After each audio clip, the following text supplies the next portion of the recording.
All righty. Welcome everybody to Utah Go User Group, the meetup for February. So I'm Brandon. I think most of you guys know me. This is my first time leading the discussion today, but I'm just working with Carson on running the meetup. So to get started, just a reminder to everybody that the microphones in this room are super good. So you might think that you're quiet and the people listening online will think you're very loud. So just make sure to. We have a separate ASMR feed for. Yep, it's just for this. All the low tones, they just filter them out. So if you are interested in jobs, hiring, any of those discussions, we have lots of fun on the Forge Slack. That's a channel where general tech discussions and all sorts of good stuff happens there. So if you're not part of that, feel free to join. And if you're interested in speaking, I think we have the next couple of months covered, but still lots of available room. Really love to get people from the Go community talking about the cool stuff you guys are doing. And a great part of somebody on can let them in. Okay. Great part of the meetup is hearing from people in the. So there's this paper called .io. You can also just talk to me and Carson or ping us over in Forge. We'd be happy to talk with you about getting a talk put together if you're not sure exactly how long it's going to take. Usually we reserve like an hour for these talks, but if you have something shorter or maybe even slightly longer, let us know. We can work stuff out. So if you're interested in speaking, we're happy to try and get that to work for you. So today we're going to listen to Paul. He has a good talk for us about building Go services with Bazel 4 years later. So we'll go ahead and turn the time over to him. That's Bazel. Basil. Oh, no. Basil of Baker Street? This is not it's not a spelling. Basil. No. With Baze. It's Flanger Hanger. No problem. Good. All right. Isn't it ladies in the room to Google anyway, so. Yes. So close enough. Hey, nice to see everyone here.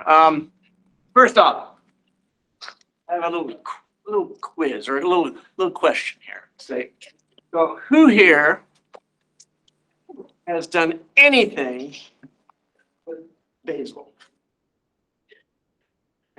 I downloaded it one time. That's anything. I got That's your anything. hands up. Okay.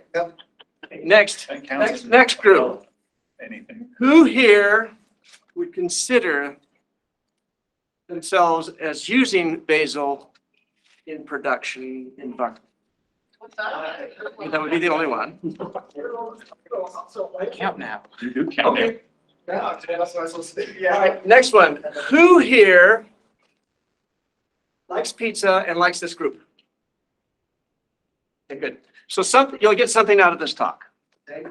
Hopefully a little bit more, but definitely that last one will be exactly, I hope that you will be able to have. So let me. Sure, there's basil on some of the pizza, so if nothing else. Oh. Did you? That was amazing. All right.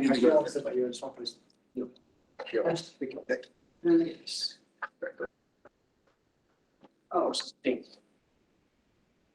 I'll show your screen again, Paul. I know. Just a second. I have to authenticate. All right. I have to quit. All right. You have to admit me in again, I think. Oh, no. Well, you're allowed. You work for the company, you're in free. It's true. All right, so it's gonna be an interesting discussion here. Won't let me share my screen. Well, why don't you exit and rejoin in companion mode? How do we do that? I've let you follow. When you doing in companion mode. There you go. Will that give me access to the full screen though? I think it should. Yeah, yes, it just won't share your camera. That's good. That's even better. You don't want to see me. Okay, let's see. That's not where we came. It's still not doing it. Where do you put it in then, Paul? You might have to log in with your, You shouldn't even need to be plugged in or anything. You should be able to. Yeah, it's saying, Chrome wants to share your contents. It was working earlier, I thought. Oh, you got one of those Macs. You need I mean, to, this is an old Mac, okay? you need So, to, is this What you need to do is email Weave and say, Paul needs a better computer. Well, actually, it's actually my personal computer. So I actually need to email my wife and say, Paul needs a better computer. You can also, Brandon's been on there, so if you want to share, if it's just a regular slide deck and not anything special. Well, sure I you do can have, share it with I have some other stuff later on. Oh. you need to restart your Chrome, because sometimes I you did. have to do that. I did. Why don't you just tell me the name of the movie you'd like to see?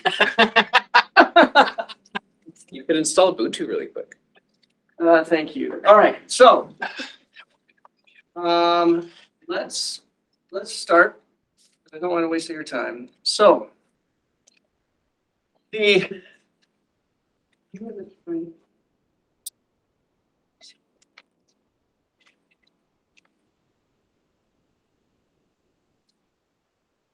oh boy. Yeah, this is gonna be kind of a problem. You could at least have slides in the first half. We can do that. You like my upgrade. And this is such an old Mac that that's not gonna work. So, just want to send me a link to your slides real quick. yeah, let me do that. You know, be all with everything, but it's a start. So the question the thing is, okay, so let me give you a little story. About 5 years ago-ish, I was in a startup. And it was a small startup, and it was one of those startups that, of course, if you're a startup, what are you gonna use? Go. Go. The shiniest stuff possible. That is true. So it was all, let's see. Or This PHP. year- No, we're okay. It was lambdas with Node. Sounds about right. So the interesting thing with that was, one is, thank goodness, nice to see you, Zach, by the way, that AWS does forgive you on occasions. You overrun your land costs by. But the interesting thing is, it was this slow. They were trying to do actually a real kind of a microservice thing with lambdas, which you kind of can do, but not really, because you kind of need state sometimes, you know? And so it was this interesting dilemma. I said, what do we need to do? So I said, okay, I'd love to know. And used a lot of Go at Ancestry and then at this new place. And I thought, okay, let's move some of this backend stuff into Go. Let's take the Node stuff, which is good, kind of, and it was, you know, take the JavaScript, and I said, please, can we, even though that TypeScript is more of a, you know, a nice thing, but it does help a little bit with compiler, you know, stuffies. So I said, let's go to TypeScript, and then it was this point where, wait a second, now we've got to build all this stuff again, right? Because we had a build process with the Java, the Node stuff. We had the kind of the new Go stuff that was coming on. We actually had, you know, a little build system with that.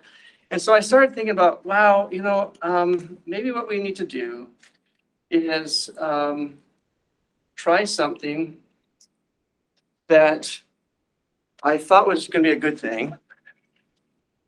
And that was Bazel. And why? Well, I liked a lot of what Google does, right? Google seems to have a lot of smart people, a lot of interesting things. And so I thought, okay, let's try this. And so I started learning about Bazel, and then I thought, well, wait a second. We're not a huge company, and the Clint's not here, so I can actually say that mono repos are actually good. I thought, well, why don't we do a mono repo? It's helpful because then it's just all in one area. So we had the Java people with the TypeScript people in the mono repo. We had the Go people in there. And I thought, well, this is the way to do it. is the way to build up an environment that understands how to do mono repos well. And it was kind of shiny. It was cool to me. You know, I thought, well, this is good. So then after a little while, give me a I'm gonna. hello. I'm gonna- Oh, right, Mike? Yeah, it's very good. So after a while, then I remember it was Clint or somebody said, hey, come and present something at the Go Meetup. So that was 4 years ago in April. And so after that experience, that startup went to another startup and kind of thought that it was a good thing and we got it going. And then I left that startup and then tried to go to another bigger company and do Go and all that stuff. And then finally came back to Weave. Okay. And I'm not trying to do hang at Weave with Bazel, but I still believe in a monorepo and I still believe in Bazel. And that's what we're going to talk about today. Kind of the things that I have seen in the last 4 years that are a little bit different, a little bit changes, the good changes in Bazel. I'm going to talk about then, you know, why? Why would anyone adopt Bazel? Why would you use it? What are some of the use cases? And then given that we have, some people have used it, but not in production a lot, I'll go if possible. I will then try to just show some stuff in a project that I have for doing a kind of a mono repo for two little simple scripts or Go apps. Your whole screen. You're amazing. Well done. And let's see. Quality's horrible, but it's up. So wait a second. The white button. So the white button. So then I thought, okay, I want to see what some of the things that are happening with Bazel. I guess I can't use my pointer. And so I wanted to kind of reflect what was done before and now. And Clint is here, so I'm not going to say anything about mono repos. Yes. And so we're going to talk about Talking about Bazel. That's true. What's happened since then? Okay, this is the first part. Okay, sorry the technical delays. So the thing I found when I kind of look back, because again, I haven't used in production Bazel and Wave in my previous one. It was really fun to kind of go back and see what had changed over that period of time. And what's interesting, what I found out is a lot of things have changed. And one of the interesting thing is when I first gave this talk, this is what the version was at the time of the talk. Okay, they released what some people think is stable, you know, the 1.0 in October. Okay, and then I found out after I started going this talk, I'm going, oh well, maybe some things have changed because now they're at 6.0 and they even have this notion of long-term support. You know, so it's really official now. So then I thought, wow, what are some of the things? So first off, I want a disclaimer. Definitely not the expert, especially in 6.0, because there's just so much that have changed. But I still, after seeing some of the newer stuff, I can still give some guidance, some thoughts, and some rationale why I still think Bazel is a good thing in certain cases. Okay. One of the things that I've seen that has changed since 4 years ago is how many hundreds of companies are using Bazel. So it's not some little startups and some, you know, little esoteric academic-y thingy, right? There are actually companies using it for very good reasons. And what's interesting also is that there is actually, is that not, okay, that's interesting. Is that you know you're official, right? You know you've come there if you have a con, right? Bazel con, you know you're there if people want to go to some conference, right? So they started Bazel cons actually in 2017, but they keep on having them, right? So people understand it. And now they actually have companies. I don't know if they're making a lot of money, but there's still companies that are built around Bazel as a service, as consulting, training, whatever. And so what I found is that after 4 years, it really has started to come to be a real boy. or a girl, right? It's getting there. Now, the question is, what is it? Because we have some people who have come here and say, okay, I've used it a little bit, but what really is Bazel? Okay, why do I even want to care about it? The thing is, as was noted before, we all know, it came from Google. And they always love to play little games. So it really was it's still called Blaze internally. Is that right, Greg? What they decided to do in 2015 is take a port of it and give it to the world. And they called it Bazel, as a play on the words. And then what they did is prove out that, yes, you can provide this type of environment like internally that Google has. Provide these reproducible sandboxes to be able to support a bunch of languages. You can imagine, and Greg, you don't have to say it, but I can't imagine how many different languages are in Google.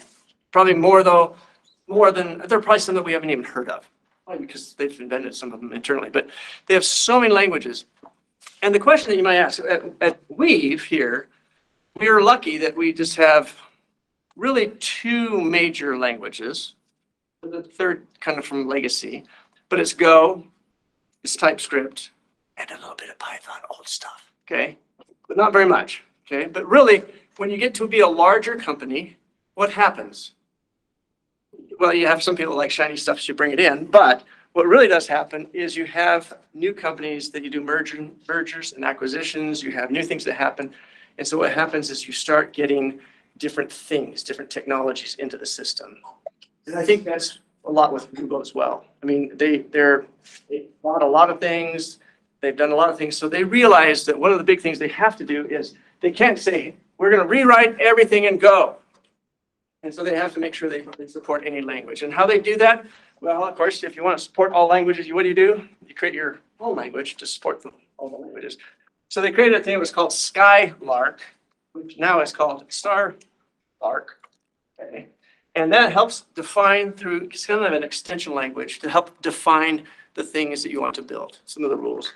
And one of the nice thing about Bazel too is if you're large, right, a large company with large code base, it really does scale to hundreds of thousands of files, and it's a huge code base. Now, those that know Bazel a little bit and its abilities, one of the things is that some of the other outside tools have not quite caught up. So for instance, if you have one of the discussions of some other way of organizing code, is that if you have it all in one, then this Git problem of, Git pull, Git status, it takes forever if you have thousands, hundreds of thousands of files. Now, Git is trying to fix that. Microsoft had a project internally that's kind of been out, but it's not too good. There's another one that Meta, and this is just trivia, it's called Sapling. And that's something that I'm looking at because it's a kind of a Git client compatible, but they are trying to solve that problem of having huge code bases and be able to have a distributed source control system in a very easy and quick manner. So Sapling is from Meta, kind of interesting. The other thing that's nice about this coming is this is not quick, but Bazel is quick because of how it does its caching and stuff. So the next question is, okay, nice little review, Paul. So let's talk about why should you even think about using Bazel? Okay, why would you actually use it? So I believe, and these are my beliefs as well as, when you look at the internet, and some people give us a very similar type responses. I believe that it really is not about how many files you have, meaning we're not all Google. But I like to look at it is we do have, let's see, Carson's a Linux person. Yeah, you're Linux, Mac, Windows. Okay, but we do have different systems that our developers use, and so we do have to support a platform independent build system. And how many think that Make is platform independent? Okay, good. So you've actually used Makefiles. You've used Make. Okay, good. So there really aren't very many. I mean, you CMake, the kind of Maven, kind of, there's some things that are kind of that way, but not cross languages and not as efficient as this. And so I would use it, one, if you want something, a build system that's platform independent. The second is, as I've talked about, okay, you've got multiple languages. You've got to support them. I can, I don't, it sounds really awful, but I maybe could, with Maven, compile C++ code. I don't even know, maybe, but it just kind of doesn't feel right, right? So if you have multiple languages, right, in an organization, that's when I would use it. And then, because Clint's gone out the door, when you have a monorepo, when you've adopted that wonderful philosophy that it does work, does solve some great issues and problems, when you have a monorepo, Bazel is wonderful. And then again, I would say on this one, large is all relative. But any real system of merit and value, it gets large after a while. And so when you have an issue where building and testing takes forever, then Bazel really is an important tool in your paper. The interesting thing on this one, I really like this area and on the testing side is, it is good to test. I don't think there's a debate on that. But the interesting thing about tests, and we'll talk more about why Bazel is good with this, is that one of the philosophies, and actually it was, I can't remember his name, from Google, they had a great paper on, if you have tests that take too long, guess what people do? What? They skip them. They either skip them or they water them down, right? And if your build takes 15 minutes, half an hour, your tests take 40 minutes, what do people do? They do weird things because they don't like that, right? So the thing is that if you have, and again, I'm going to take that large, but a code base in which building and testing takes time. And the reasons why it works is because of some caching and some other things we'll talk about. And also this one, I argue with some, but I have been in an environment in many environments actually, where this is really an important thing. And I wouldn't just leave it at side effects. I would just say differing environments between build environment and developer environment. And so the interesting thing on this one is how many of us have had,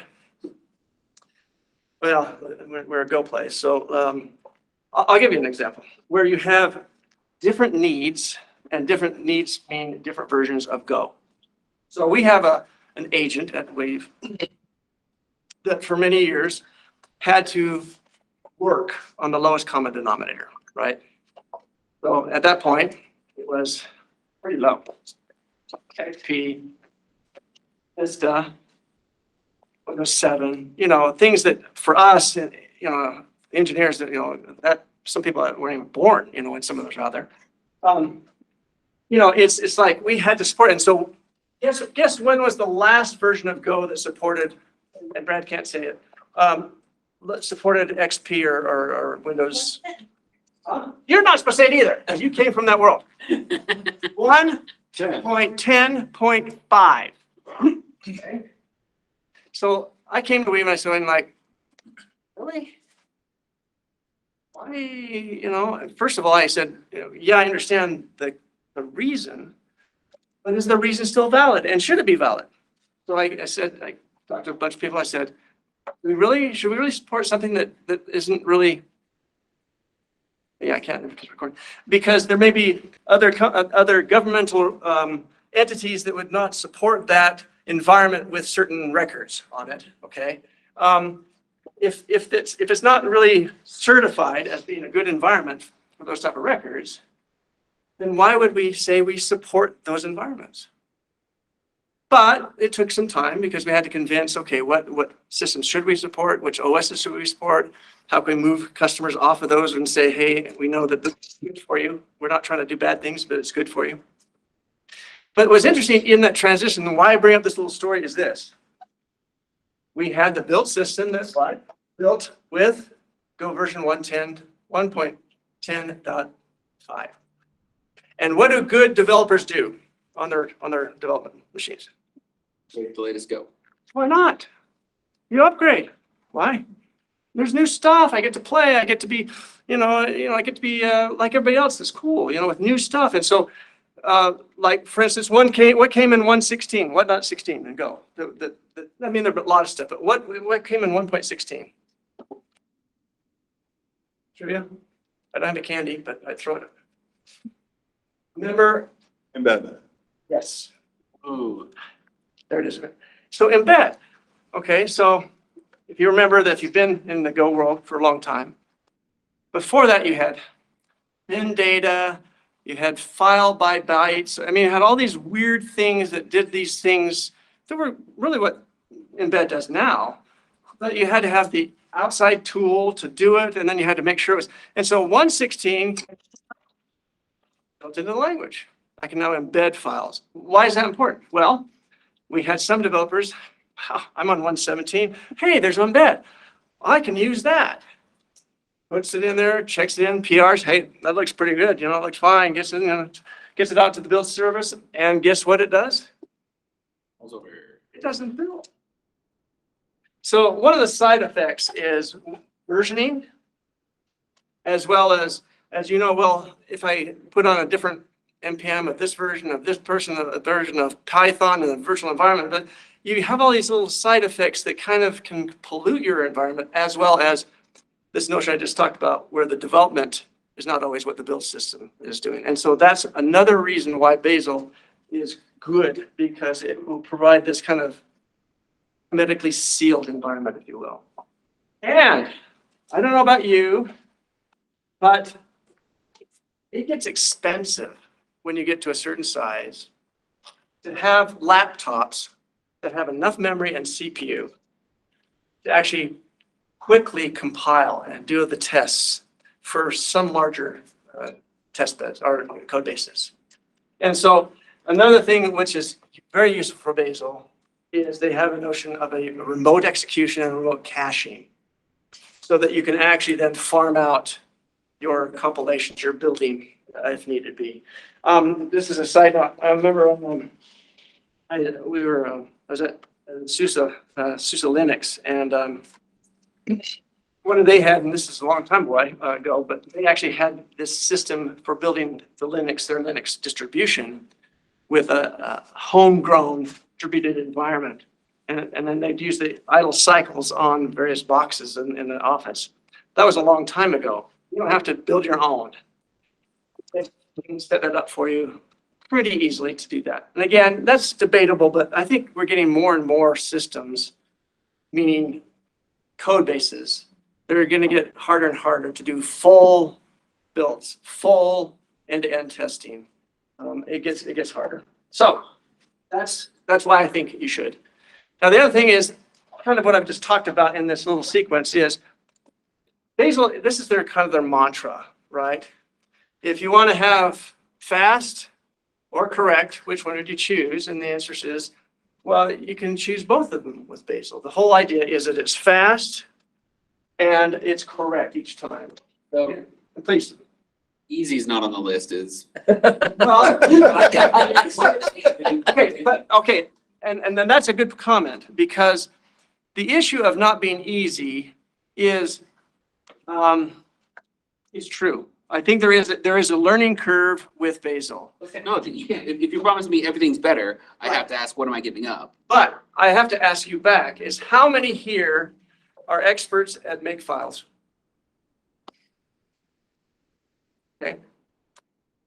So we have people or companies that dedicate teams or resources to build environments, to build systems that say, don't worry about that, just run it and it'll work, right? That's why I would say Bazel's the same way. I mean, you're going to have people that will have to have expertise, they have to have knowledge, has to understand the whole environment, and then set up these rules, these methodologies, these patterns that then everyone goes and says, oh, that's magic. Okay, just do that. Okay, so that's why I'd say it is different, especially if you think it's going to be for everyone. For Newman, it would not be different at all. because he is just such an expert at anything, right? So, but for most people, yes, Bazel will take some learning. Okay, some time to learn. How does it kind of work, the fastness? Well, I kind of talked about it before about the caching. When Bazel runs, there's some files that it uses to get some information. And what it does is it creates this dependency tree for each build target. And we'll talk about what that means as far as the target goes. And then what's nice about it is that each of these nodes within inside the tree is cached. Now, again, I've talked about caching could be on box, or it could be a remote cache. And again, what's nice about that is then I don't have to do things over and over again if the cache doesn't need to be, I don't need to expunge the cache.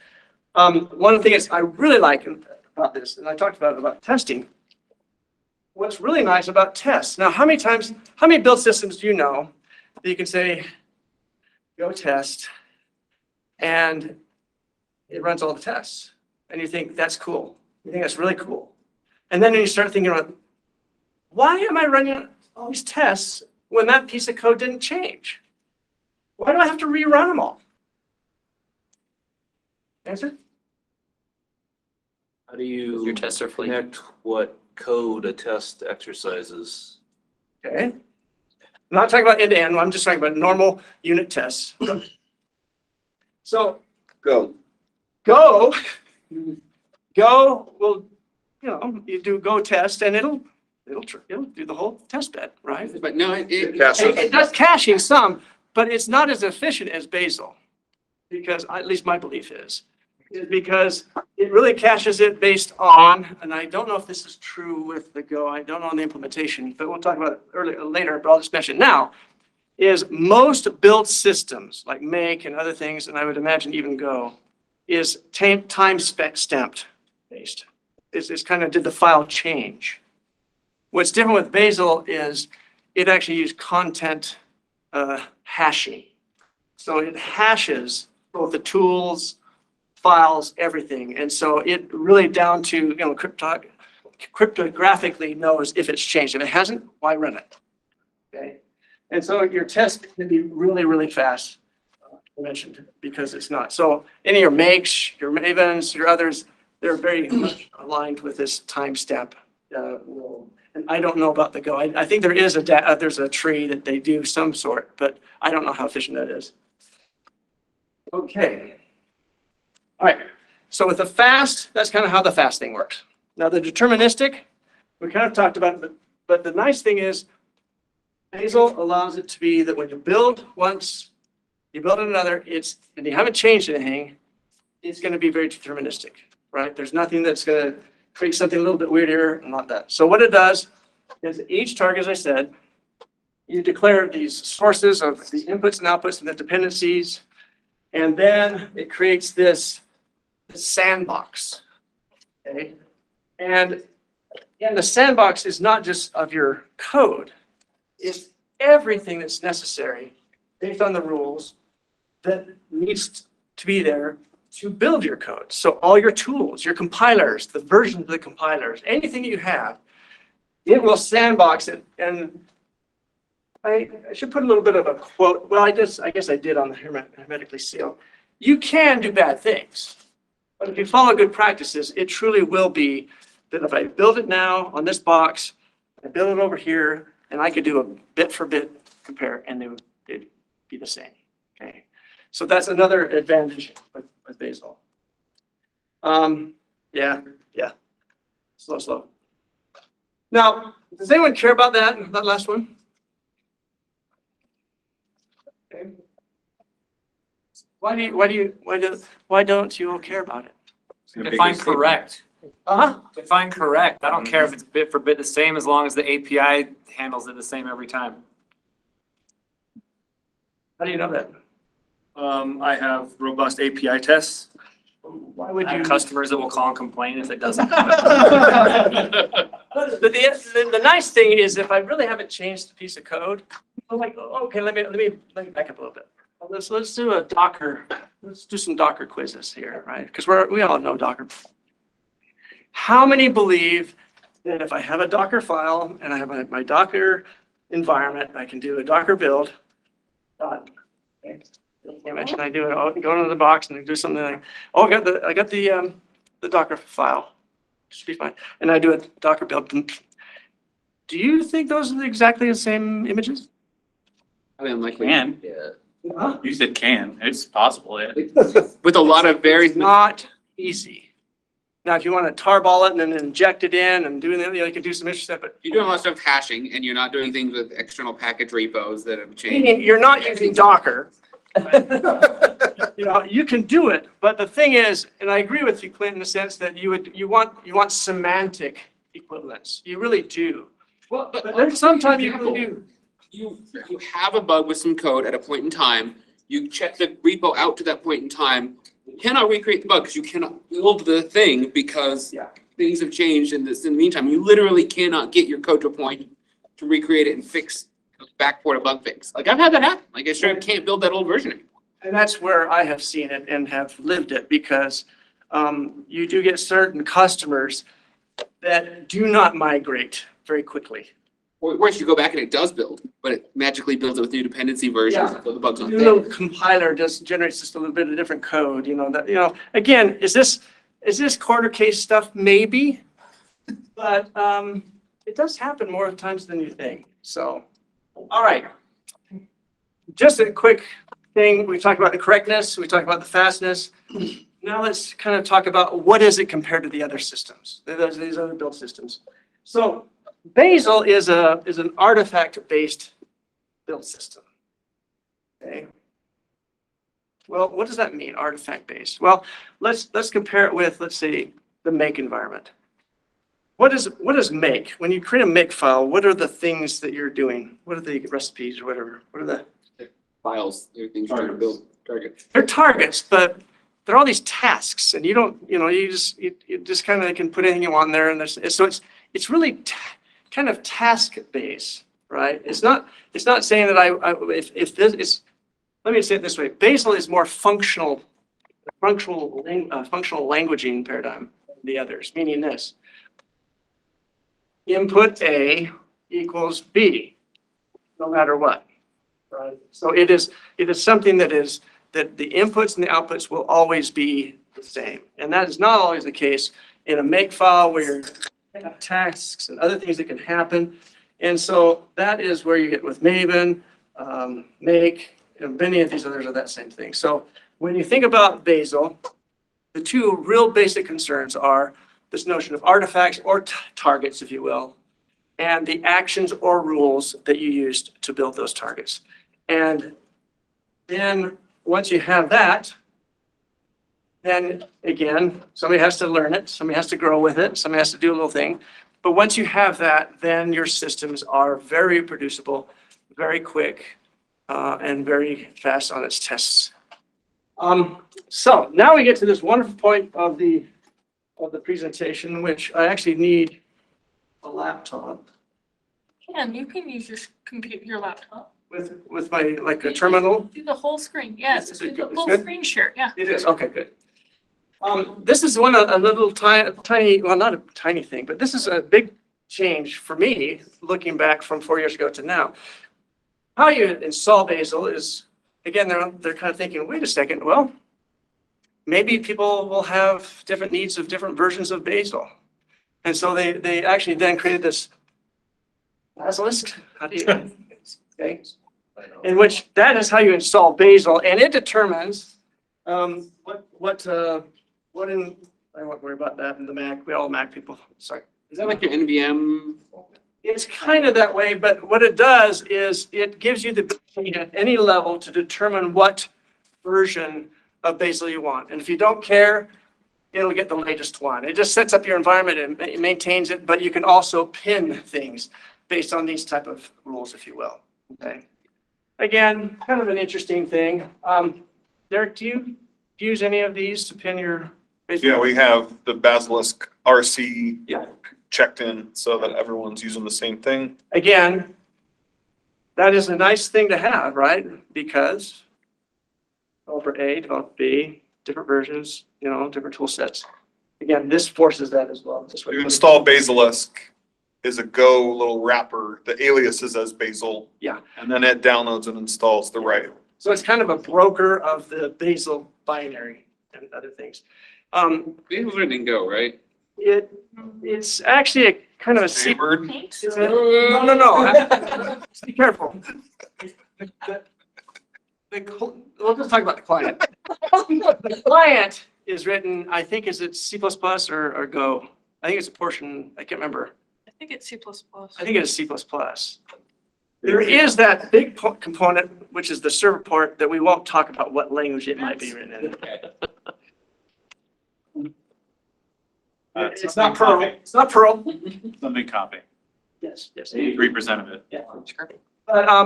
But yes, the Bazel command then is, versioned, and you can make your own same thing. Okay, so I'm going to go by pretty quickly with this because there's a lot here, and I don't want to get too confusing.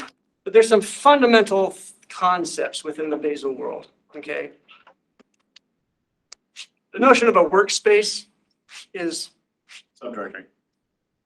what was that? Subdirectory. Yeah, a workspace is a directory. Okay, that it's a workspace if it has this file in it. Now, as a side note, you can either be workspace without the extension of .bazel, or you can have .bazel. That's one of the things in 4 years, I now always use this, so there's no confusion. And also, this is used as a precedence over so if you had two of them, meaning one with the extension and one not, it will take, this is the precedence. Okay? But a workspace is defined by having that file there. And it can be empty if it wants to, but normally you would not have it empty. And then underneath is really where your files are. And those files then are maintained in what would be considered packages. Okay, so subdirectories, things that contain the files, the related files, whatever. And what's interesting as well is you can have zero, the build Bazel could be zero. I mean, you could just have a file in one directory, and I'm not sure why you'd ever do that, but you can. But that kind of are the fundamental things of Bazel. Now, we talked about these artifacts and targets. So you do have this notion of a target, and these are kind of the things, the things you want to output of this whole process. It's the files, the elements that will create the output for you. So the rules, the files, anything that you need that determines what that you're trying to build. You have labels that uniquely identify the targets, and then you have these rules that'll have this relationship between the input and output. Again, this functional type of world, right? You can define the inputs and outputs, and then in these rules, and then this file that's in those directories contains that type of information of the rules and the labels and such. Okay. Okay, so to build a program with Bazel, guess what you do? You type Bazel. Okay. You type Bazel, build, followed by the target you want. So it's very simple. Let's keep on going. So what does it do? Slow. It's very slow. When I actually run Bazel to a build or a test, what it does is it's going to load these build files with inside of the package areas. It's going to analyze them. It's going to find the dependencies, all the things that it needs to the rules, and it'll produce internally this action graph, right? And then it executes whatever action, right, that you have specified on the inputs until you finally get the desired output. So that's kind of the world. So let's just look quickly at what it would be to build a simple Go app or set of apps, because it's a monorepo. But not why you'd never use this for a monorepo. But in this world, this is the organization. So if you wanted to see a Bazel world, in a very simplistic world, this is what your files would look like. You type tree, this is what it'd be like. You have at the top, describes, here's a workspace. And then underneath, you'll have, and we'll talk about why the workspace has a build there for just a second. And then each of these areas and the package areas, right, will then have a distinction of here's a Bazel file here, here's one, here's one, here's one, that type of thing. Okay, so that's what Bazel uses again to do the building, create these this tree and all this stuff, this graph. Okay. So I'm gonna ask Paul. Super. But man, you mean I have now 1, 2, 3, 4, 5, 6 files that I have to worry about. Oh, Lord. Did I go like this? Did I do it wrong? I'm just saying there's 4 Go files and 6 Bazel files. Okay, yeah, thank you. I was wondering if I had the math wrong on one. So, but the thing is this, in a typical world, you think, oh, yeah, I'll have a make file or a shell script that'll go build or whatever, right? You're telling me, Paul, that 6 for 4 is a good math? And the answer is, well, yeah, so. It's gonna be that way. Confidence. But the reason why I'm gonna say it's okay is because there are tools that facilitate, so these can be automatically generated. So you don't have to worry about, oh, did I build that? Did I create that build file in that directory? So in the Go world, and they're expanding it to some others, but we don't care, right? In the Go world, there's a utility called Gazelle. And Gazelle will understand your your Go environment, and it will auto-generate these Bazel files where it needs to. So that's a good thing, right? Huh? I'm guessing the trade-off here is, we all think of simplicity as like the fewest things. This simplicity might just be the easiest to reason about. So I'm assuming the reason, you probably get at this, the reason to have these is to tell Bazel these directories matter to it. That is correct. And And others wouldn't. If I don't have a build.bazel in there, I don't worry about it. And so, yes, it's a lot of files, but you can understand it. No one has to look at this and Yeah. you can immediately at a glance know which directories But- it matters. But the key is that what I was going to say earlier is that this curve, this learning curve of it. Yes, you're going to have people that understand Bazel, understand Gazelle, how to set this up. But the normal, I don't even know if they're normal developers, but I mean, normal developers, right? They don't have to really worry about it. They can look at it if they want. They can see it. But in most environments in production, they don't. For us, no one really even knows it is there, other than when CI fails because they forgot to run, Yes.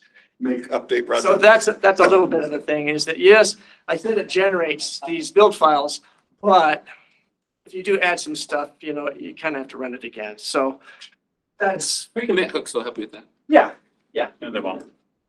All right. The other thing you can do is you can define visibility rules. So like he's got internal that Go has magic visibility rules and it translates those into Bazel so that you can, again, right? People complain in mono repos. Well, people are getting stuff that they shouldn't.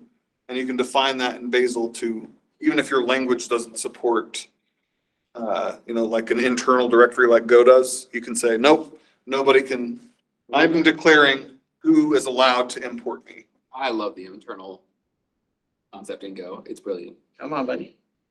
Model for extending it. Let's get rid of it. I'll let you do it, even in like a test file way. Yeah. You can keep people from getting test files or anything. But Blake, can you see anything? Yeah. Okay. You turn off the lights, probably. I'm getting more glare than anything else. The lag is one thing, but. Well, that's only because we wanted to go over 5 Wi-Fi. Okay, I'm gonna be leaving now. Screen up there. Okay, so, I had my mouse, okay. In here, like Derek was saying, you can specify some visibility rules within inside of this, like internal, right, in the Go world. But this is a simple, this is a build.bazel file that was generated for us that specifies how to build this Go file, right? And it can then do some fun things like we're of course now, because I don't have to worry about XP, we can actually be in a real world with Go modules. Go modules, it understands Go mods, go.mod. It'll then generate all of the dependencies of gathering that. And so this is kind of this world that says, okay, here is the rule. And I apologize, I'm kind of cutting off. Yeah, just sidebar, you might see more of it. Hello. Oh. Okay, this is the rule. It's gonna build a Go, it's called a Go library in this case, and it's not main, so it's not gonna be a binary. It's just an artifact. It's gonna be a file, right, that I need to then link together. Okay, so this is a typical build file. Now, let's see. Now that we've seen how simple things are, this is what the Workspace.Bazel file is. Now, this is where that learning curve gets like to be intense, okay, somewhat. This is the start of that? Yeah, right, yeah, start now. All right. This is what we're talking about right now in the recording. This is where it gets more difficult, okay? Because this is kind of one of those things that you have a person or persons that say, okay, I know this land. Don't touch this unless you know what you're talking about. Okay, Paul but did this for us. well, yeah. But this is where you can define all your external tools. You can actually in here, and in this case, I'm not going to go through all of them, but you can specify the various versions. So like this is the Go rules, and it happens to be that version that I want to pin this environment on. The HTTP archive is what GitHub tried to change and then rolled it back. Yeah, that was All the bad thing. SHAs changed. That was a bad thing. But again, you can see the elements, even though you may not understand it all the way, but you can see how it's trying to create this sandbox environment, this reproducibility type of environment, SHAs, versions, all this. And this is about the rules. And then I can actually then look down and say, wait a second. This is how I can pin everybody, okay? Not Bill server, not Jane and John's different developer machines with which version of Go. Are you using 120 right now? Are you using 19.5? When they build, everyone, build server, any box, you can pin, again, these versions, right? Again, why? Well, then you don't have people using embed when it doesn't exist in 110. Right? So, and they'll know it on their box rather than on the build server. Again, so what we're looking at here is this is that Starlark language, kind of a declarative language. Well, it's Pythonish, right? But it's very much defining exactly what to do. And then there are these libraries, if you will, that build upon itself. So there's something there's Starlark that actually implements this HTTP archive, and you can look at the source and you can see exactly what it's doing and how it's grabbing things. And you can write your own custom rules if you want. I'm not going to go much more into this. This happens to be a workspace that I also can build container image as well without Docker. Okay. Wait, with that, Huh? without Docker. Without Docker. Few tools. And so this has that in it. But if you were a real mono repo with multiple languages, this is where you see this file would be bigger. You see similar things where they're saying, well, what version of the Java rules, what versions of the Node rules, what version of, and you can actually have the shell rules, if you need to do some shell stuff. But anyways, this is the kind of the control center, right, of Bazel. Let's go to running it. So what I have here, and this is a repo that's on GitHub that you can see all this junk. Let me get that a little bit bigger. What I have done is something is weird. Okay, get the screen so you guys can see it in the back. Can you see that bottom back there, or do I need to move it up a little more? Very good. Okay. In the repo that I have out there for this presentation, here's the slides, which fine, and then there's a little bit of README, kind of what this thing is, and then I do have some useful stuff. some Bazel commands that you might want to look at and gather them from various people. And then I have in this little repository 2 different workspaces. I have a phase 1 and a phase 2 workspace. So the first one, phase 1, is the first phase. Huh. Amazing. If I can spell it, let's see, where am I? Oh, excuse me. Sandbox, Bazel talk. There we go, sorry. This is just a simple workspace that happens to be that tree structure.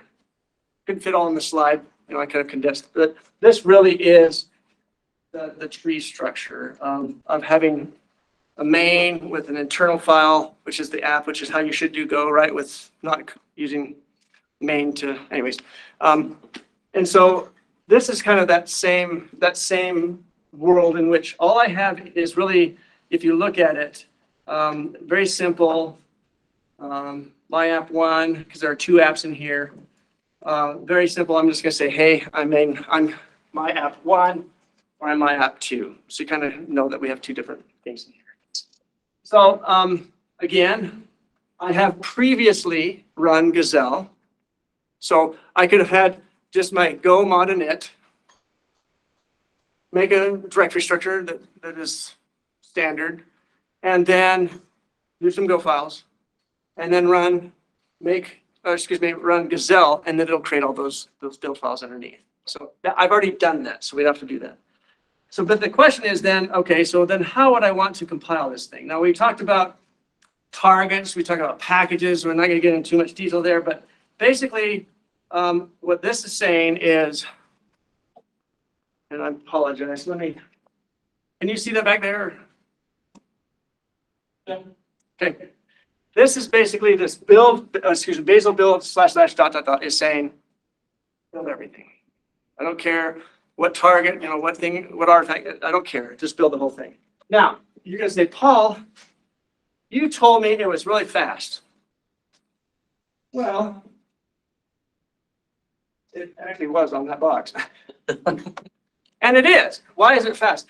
It actually analyzed, again, simple apps. I mean, we're not talking a lot of code here, but it analyzed everything in that workspace in 1.3 seconds, right? Now, I had run Bazel before, build before, and so that first execution of Bazel will do what? It reads that workspace file, right, and says, okay, what tools do I need? What version do I need? Okay, I need to grab all this stuff. I need to download it. So that first initial run is where you're going to build that sandbox with everything. So it's going to take a while. But once you've done that, then it's in your area. And unless you change the workstation file or change different things that would cause it to say, hey, you're no longer what you say you are, it will then just do everything from its cache.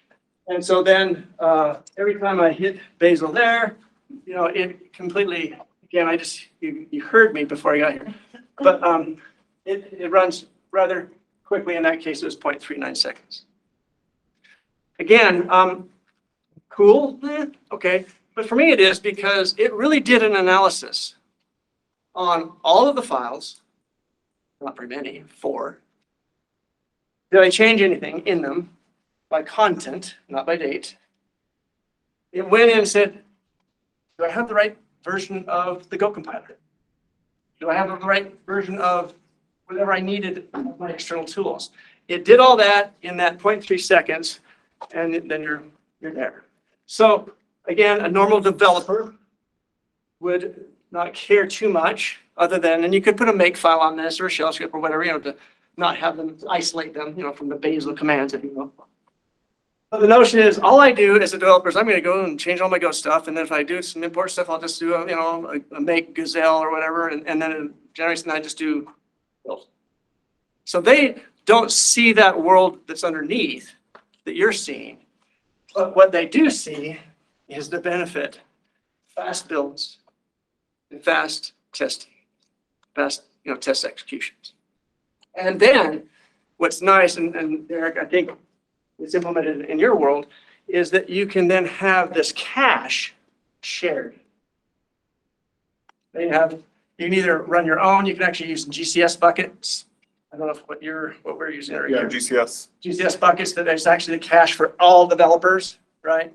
So everyone gets the same cache so that it's fast for everyone. And again, that's how you can expand your code base as well as your number of developers very quickly. All right, so that's simple. Bazel run command, and then again, I'm just giving you the Bazel commands, but you could do this otherwise. My app one. Okay, so that, well, it's so slow. If I wanted to run that binary, I can just do Bazel run and then that target. In this case, right here, I'm specifying it's underneath this package, if you will, and this is the target that I want to be built. And it just did that again very quickly, knowing that content did not change. Okay. There's got to be specific configuration for those, the difference between building an artifact and running it, right? Like, things run anything arbitrarily. You gotta tell it what running means for each target. Yes. Yeah. I mean, that's a very interesting question. Carson, if I can actually do this. What if you're, Run. like, environment variables to run my app one, right? Yeah, you might have to do that. Yeah, that's gonna not work. It doesn't understand how to run all of them. But yeah, so one of the things that we talked about earlier is that you can have directories with files that are not Go or whatever. You could have those env files. You can have an action that populates them. You can do a bunch of different things to keep that environment as you need to run it. But again, I'm pretty sure it delegates out to the rules itself, so the Go rules Go knows what run Go means. yeah. So- Is that what you're asking? Yeah, I'm trying to figure out like how I would say, when you run this, when I type go run it, my app one, like, how do I define the Oh, environment in which? Sorry, that's what we were looking in that build file. That's where those rules are created by Gazelle, if you will. And also you may have to add yourself, some things that customize it.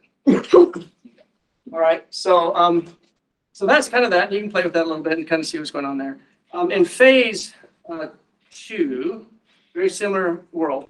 And I've been waiting for somebody to ask me, what are these Bazel thingies? Oh, what are those Bazel thingies? Thank you, Carson. I'll get you some later. These Bazel directories are actually symbolic links. And this is how it is keeping this in a sandbox world, if you will. It's all hidden. And in fact, you do not want to go down these links. They're awful. Sometimes in the test log. But trust them, guys. Yeah, but you trust them. You can verify if you want. But these are things that you're not going to put in your, this is .get and or, you put those type of files in it. But that's kind of where it uses some areas. I also have a caching area that's outside of this as well. But don't worry about those. Make sure people don't worry about me too much either. But this is, I just want to show you something here. I'll go back to here first. And then we're almost through here. This in phase 2, I don't have the 2 Go apps. I'm not talking about the mono at this point and how you'd have different packages or whatever. In this case, it's just the one. It's just my app one. Again, this looks all like the same thing, but in this case, I'm going to do something a little bit different. I want to create a container image. And we don't have to say it was Docker, but that's traditionally that's what it was. So that's why it's rules.docker. And I also want to push it to the Docker repo, an image repo. So this was what was generated in the first phase 1 by itself. And because I'm looking at the main.go, we were looking at actually the app one. This is where I was talking about, well, here's a component of it, meaning it's a library, but the binary, really the target of this binary is defined by by this go binary rule, okay? But what's happening now is, because I said I want to show you how to do images, create container images without Docker running and not as root, not having a, writes to a socket, right? This allows me to now create an image. I can specify the base. In this case, of course, everyone would use a diskless base image from Google, right? I can do other things to make sure it's not running by root. I can specify a bunch of stuff. I can show here's the repository. I can do all that stuff. So that's going to build the image. And then it'll actually do the push. Okay.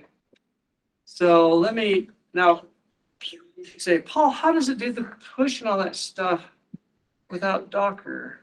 Pushing seems like the easier part, because it's It just is, uploading but terminal, the right? reason I'm bringing up Manager, is I do want to be able to show you Docker images, Docker, all that stuff. But you're right, I really don't need those to do those operations because it does it for me. But let me see. Just do this. Let's just build that image, and then as soon as the Docker's up, I can show you that that image really is there. So I will just say build run, run, type run, / cmd / my app one / image. I think that's what I did. And in this case, depending upon where you're running your code, it'll bring up a Bazel server that it connects to. So in that case, why it's taking a little bit longer is it did bring it up. And you can set certain commands to keep things alive, so you're not bringing up too often. Wait a second. Oh, this is real. Let's see, what did I do? What was my target name? Sorry. Oh.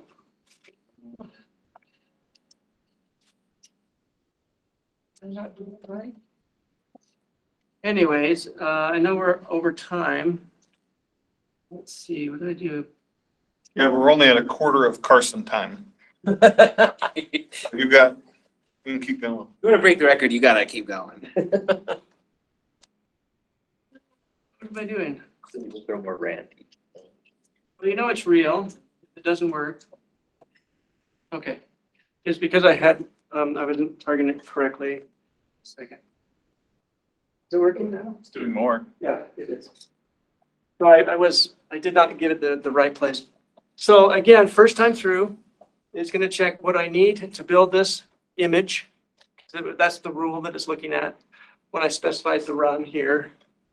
We can look that rules file or that rule for it. So it's going to grab what I need to. In this case, I am not sure why it needs Xcode to build a Linux binary to go compiler. But that's where you don't ask those type of questions. But what you do is it then did what it needed to, and then it then created that image. Okay. Now, Docker is not running because I'm running Rancher Desktop, so it's not really Docker anyway. But even so, if I didn't have Rancher Desktop running, it still would be able to create that image without any daemon running. Okay.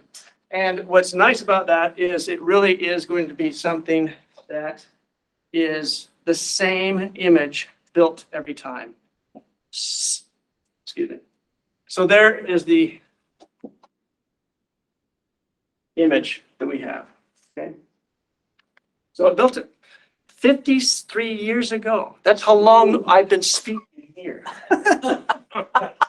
No, again, that's kind of interesting, but I don't. You do need a new laptop. Thank you.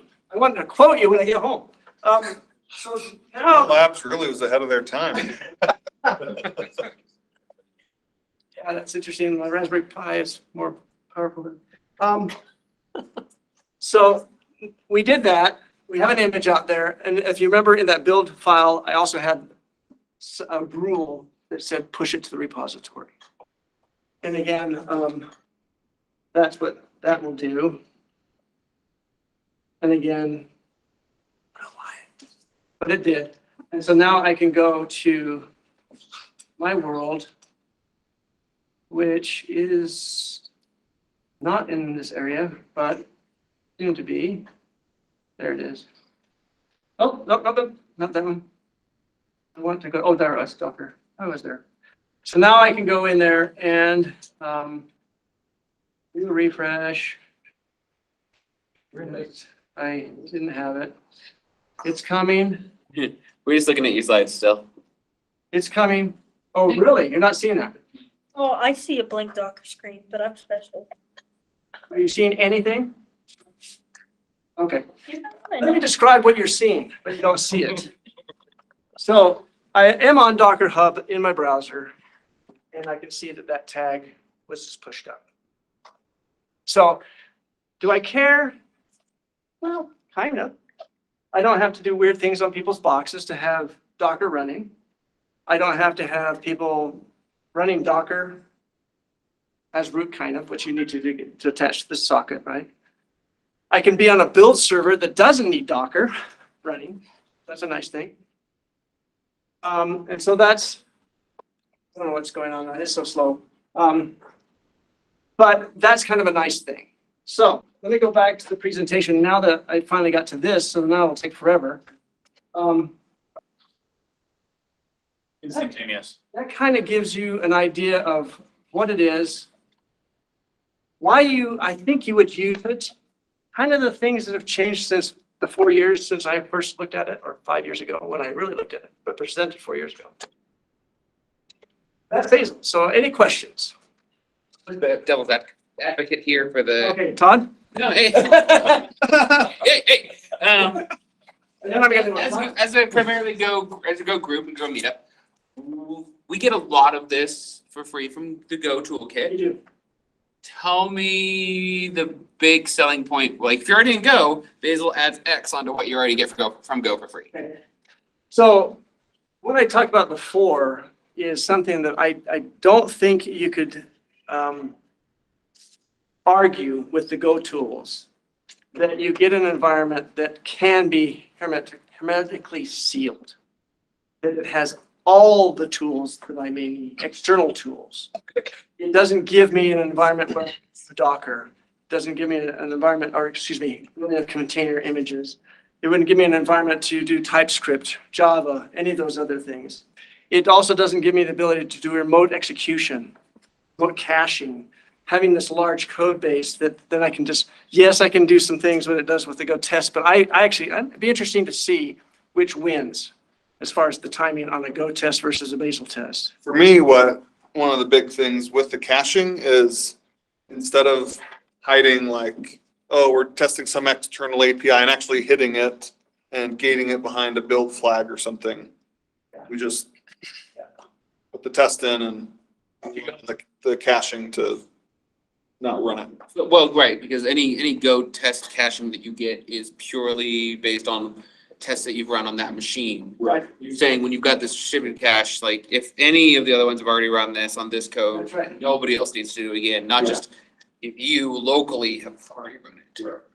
And so that's again, a single person, maybe, but there aren't many of us that don't have other developers and actually have a pretty good sized code bases where I think that's where I'd say this is something to look at. But one first, then Roman. What, given that it is in the language that shall not be named, what the system requirements? Well, and I'm saying this for fun, right? It's probably less than Goland. All right. But if you had Goland and Bazel at the same time, all bets are off, No, I don't know. You could actually specify that in the, I didn't show you, but there's a file at the top of your workspaces that can kind of define the Bazel world a little bit. So you can specify the Java stack size, the memory, if it Java options, yeah, JVM options. there's stuff like that, as even with, by default, it'll say the server will stay on for 3 hours. And it even has options that says, hey, if you're running in low memory, it'll kill it. You know, there's a bunch of stuff like that that kind of manages that world. But I don't know, you know, let me just put it this way. We have editors today I don't. that have more memory than most embedded systems will ever have in their lifetime. And all they are doing is typing for us. Sure, and the Apache org project exists, but Yeah. that's not a defense. There's an impact, meaning it's not just as having make file and a make binary. There's some impact, but again, you're sharing it or you like it because you have this notion of a shared environment. I can do remote execution, and I can do caching, and I can run my tests very quickly. Roman, and then. Are there any, and that's maybe a silly question, are there any CI/CD tools that leverage Bazel? So Yes. that way, you know, when you're running. GitHub Actions. You can omit whole swaths of your pipeline. Yep. And I was going to add, but I didn't have time. You can even do on Mr. Kubernetes. Actually, Adobe created some really good rules for Kubernetes in their CI/CD world. So you can actually have kind of that interesting environment. Wouldn't be as good as we use BART environment, you know? Yes. I don't know.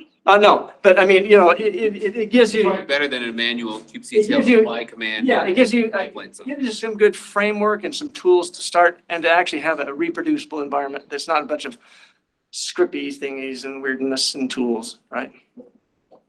Greg and Is Eric? there anything you lose by using this? Like if your company goes all in, can you still use Go Run and Oh, Go yeah. Build if you want? Yeah. Or are there cases where you have put so much logic into the build system that you now depend on having a fully functional build system to even do a simple local dev loop? I think the answer would be is maybe. And the reason I say that is, I mean, you certainly could do Go Build and all that stuff, but you will not have other things, you know, that this would provide. So I think the question really is Paul, if I do this, is it all in? Do I have to be all in or not? I don't think you have to be. I mean, you could choose your area where you think it would be important, where you see the real benefit, where you can actually argue, you know, and say, well, this is why I need to use it, you know, that type of thing. But I do know that I've been reading some of these hundreds of companies that are adopting it, and it's not just Google land, where they really had some interesting problems to solve, and Bazel solved it for them. And oftentimes it was this notion of large code base, being able to reproduce somewhat, you know, the build environment on the developer box and the build servers or farms, okay? And as I mentioned before, what's nice too is you do have these companies that are built on Bazel now that you can actually, they're just like everybody else is doing. You can sign up and they can set up your environment and you can run it on their world, you know? So there are things to make it easier. And let's see, I think it was Derek and then. I was going to your point. So none of our Go devs use Bazel to run anything. I mean, can you get so much in the build system? Absolutely. But we don't. The only time it has caused a problem was when a dev upgraded to a more recent version of Go and used strings.cut specifically from 17 or 18. Then it didn't pass CI. And he was like, what? Because we hadn't upgraded. So in practice, for us, it hasn't been an issue. Curious if that's the case for others too. Because Go's toolchain already has a lot of nice stuff that you want to keep. Sure. I don't know if I could say that about other toolchains. Yeah, for us, it hasn't mattered. And the Gazelle tool he talking about like the easy part of the three, it was built originally for Go and it just translates Go basically perfectly into build files. All the dependencies, everything. Yeah, dependencies, it understands internal and it does Embed? It does do embed. We don't use it, so I can't speak to it. But so like, there is really almost no overhead to do it. Well, I mean, I say legit, you know, I'm on the team that does a lot of build systems that we for contacts for everybody, and I see distinct advantage because we do a lot to reuse Go object build caches on machines, but we cycle our CI machines a lot. So we are building the same, like 90% of Go like source code to compile to an object so that it can all get compiled into a binary. Like on most of the time, like we cycle machines, like we spend a lot of time on that machine. Yeah. Building the same files that theoretically you could just be fetched from. Yeah, the /w cache. Yeah, no, exactly, yeah, and It's flush. it works well as long as the machine lives, but machines can't share. They can't share their load work, like everybody has to recompile the next version. If jobs jump around on machines, doesn't matter how much you've cached, you have to build the next thing the next place. Yeah, so I think that's, yeah, I think there's. Like, I don't think the overhead is necessarily higher than what you would be putting into your other CI and build tools. Right, right. But I haven't had to call a consultant for GitHub Actions. Who did? That I haven't had to call a consultant for GitHub Actions. Yeah, because you're using Bazel and you had to call a consultant for Bazel. Right? Well, Forget how action. No. you're talking about this instance here, right? Yeah. And the reason why is I probably did something wrong when I first set it up. It was my fault. And you're a brilliant engineer. Like that's just, for me as a startup, that's not what I want to spend my time on. No, You've never spent any time on dev tools or CI systems Definitely. or but switching? I'm saying, I think I- the level, the Bazel's up here, friends. GitHub Actions is down here. Like, it's like not even close to the same. no. You've never tried it and I don't, so you don't know how to speak to it. Okay, I'm glad that we're front row, back row. Okay, that's good. Let's go here. But that's why I think, Clint, it's an individual choice. Absolutely. You know, and I think you have to have this knowledge of the tipping point. Right? When have you found that these things I said were kind of the why I would use them? And then honestly assess what I'm doing compared to what it would do. And then say, wait a second, I am doing that already. Why don't I just do this? And then I don't have to worry about maintaining or, you know, this system here. I can then just let the Bazel community take care of it or one of these other companies. Yeah, so it seems like there are a lot of benefits. So Bazel, obviously, like you mentioned multiple times, is very bought into this idea of a monorepo. Yes. But a lot of the benefits don't really have anything to do with the monorepo. So if you want to use, for example, you have a microservice architecture with lots of different repos, how much like extra cruft am I bringing on? Like how much will Bazel fight me if I want to use in several different repos? Is that a non-starter? Like if you don't have a monorepo, should you just abandon? No, I don't think so. As I indicated, what I showed you here really kind of was a monorepo. I mean, it was, but it didn't have to be. So each of those phase worlds actually has its own, well, let me back up. It is a monorepo on the phase one world, okay? But I don't have to have that monorepo to do the things that I talked about, like I get a container image without Docker. I get a I can't even say that, but a nice sandbox environment, medically sealed. I have a really understanding of what is the input and output. It's a functional, you know, it's a very, it's what it is. It's not kind of like, you know. So the answer is, yeah, I've used it without having a monorepo. I'd probably build some tools around it, you know. Is it theoretically possible to have a Go code base that has no Bazel files in it and have the CI like write a couple files and run Gazelle and then you get all the caching without having to have any actual? I don't know. I'm looking across these Well, like. you said two things there. CIC, did you say CID or? Yeah, I CICD, think yeah. you could get the CICD maybe, but the caching, I think you'd have to. I think you could do that. There's a couple of like times that like it has some perspective on like tests. Like by default, if your test goes over 1 minute or 10 minutes, you classify like how large is this test? And it times out your tests for you so you don't get stuck in a. Yeah. So like there's some things where we have manually said, okay, this test is a big test or large, or they have some. So everything. standards. Oh, yeah, yeah. I mean, the general case would probably be fine. Well, that's kind of, I'm just thinking, I like the general idea, internally, we being able to say like, hey, we rolled out a thing where we do a ton of awesome caching and hermetic builds, and you could opt into it. But if you don't, we're just gonna do the stuff behind the scenes during the build to force your repo like transparently into this, because Probably, I don't, we're already like sub 30-second build, the so benefit would be, the benefit is already in your source area, you know. But, again, I know it's time. But any one more last question, if there is any. Okay. Okay. Just one last statement. Thank you for letting me come again after 4 years. It's always good to see people that I saw 4 years ago. And they're still wonderful friends, and appreciate that. The second is, I'm a pragmatist. You know, I like this, but is it for everyone? No, but hopefully in this talk, what we've talked about is something that you can at least ask yourself. Should I look at it? Is it meaningful? And I would say after 4 years, it's not a fad. And there are use cases that I think are very, very valid. So thank you.